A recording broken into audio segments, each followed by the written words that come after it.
최근 국제학술지 사이언스 어드밴스스에 쥐떼가 폭증한다는 연구 결과가 발표됐습니다. 쥐야?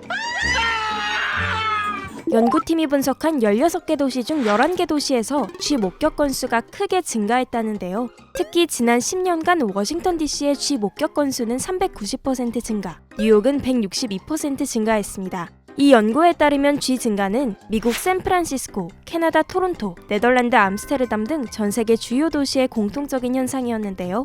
원인은 기후변화로 인한 도시기온 상승, 높은 인구 밀도 등으로 꼽혔습니다. 기온이 따뜻하고 인구 밀도가 높고 녹지 비율이 낮으면 쥐가 살기 딱 좋다는데 잠깐, 우리 서울은 괜찮은 걸까요? 저희 과에서 한 내용은 없는 거고 쥐에 대한 조사를 한 것은 보건이나 이런 쪽으로 조사를 하지 않았을까 싶기는 한데 저도 정확히 어떤 것들을 있을지는 좀 무지한 상태.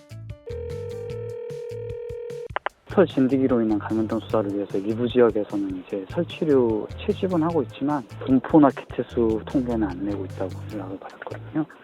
미궁에 빠진 서울 쥐 동향. 이때 유해생물을 연구하는 교수님에게 들은 충격적인 서울 현황. 우리나라에서는 적극적으로 좀 신경을 많이 안 쓰는 부분이 있습니다. 전통시장이나 아니면 공원이라든가 그 외 시설에 있어서는 쥐 방제나 이런 것들을 적극적으로 하고 있지 않죠. 거의 안 한다고 보시면 되겠습니다.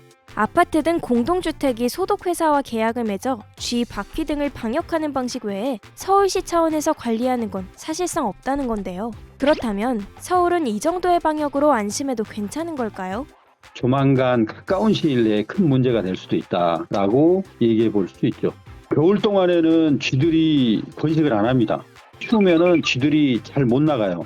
기후변화나 이런 걸로 해서 충분히 쥐의 출산일이 길어지면서 개체수는 그에 상응하게 증가될 수 있다.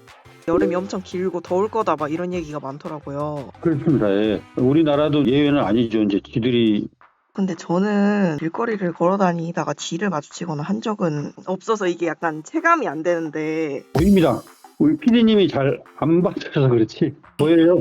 네, 보여요. 저도 많이 봤어요. 잠실 아파트 재건축들을 많이 했잖아요. 거기 이제 쥐가 너무 많아가지고 한 동에 몇 마리나 살고 있냐 조사한 게 아마 96마리인가? 한 동에. 그 동이 한 몇십 개, 몇백 개 정도 됐죠.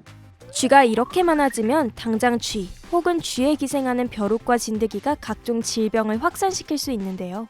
집안의 전선, 인터넷 선 등을 갈가 생기는 화재, 경제적 피해 등도 쥐 증가와 함께 늘어날 수 있습니다.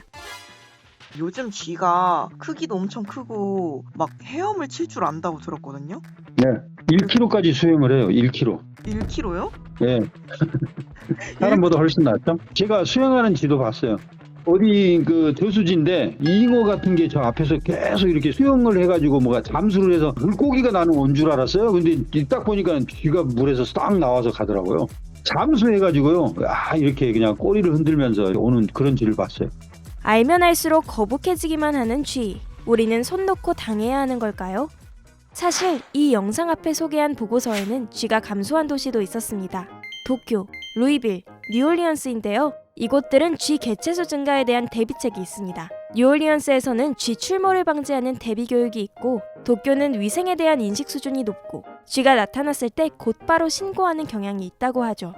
전문가 교육도 해야 되고 또 안전하게 어떤 살서제라든가 쥐 방제 방법을 적용할 수 있게끔 그런 인력들을 또 키워야 되고 전문가가 개입이 돼서 정책이나 이런 데 관여를 해서 늘어나는 거는 막아야 되는 거죠. 그마저도 안 한다면 앞으로 그 이상 어떤 피해나 이런 것들이 나타날 수 있는 거는 충분히 가능하죠.